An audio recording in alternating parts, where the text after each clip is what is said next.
71 সালের এই দিনে তিন বাহিনীর সমন্বিত আক্রমণের ফলে বাংলাদেশ এর স্বাধীনতা অর্জন ত্বরান্বিত হয়। 21শে নভেম্বর সশস্ত্র বাহিনী দিবস হিসাবে পালিত হয়ে আসছে নিয়মিত। প্রতি বছরের ন্যায় এবছরও বাংলাদেশ নৌবাহিনীর যুদ্ধজাহাজ ঢাকা, চট্টগ্রাম এবং খুলনা নৌ অঞ্চলে সর্বসাধারণের পরিদর্শনের জন্য উন্মুক্ত করা হয়েছে।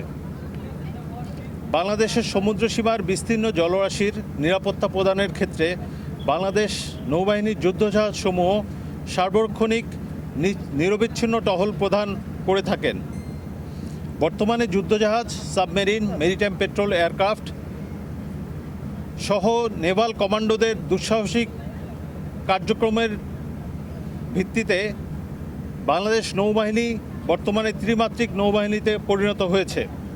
সশস্ত্র বাহিনী দিবস উপলক্ষে কমান্ডার বিএন ফ্লিটের অধীনে যুদ্ধজাহাজ বা নৌজা সমুদ্র অভিযানকে সর্বসাধারণের জন্য পরিদর্শনের জন্য উন্মুক্ত করা হয়েছে, যার মাধ্যমে বাংলাদেশ নৌবাহিনীর কার্যক্রম এবং আধুনিক সরঞ্জাম সম্বলিত একটি যুদ্ধজাহাজ সম্পর্কে সাধারণ মানুষ যথাযথ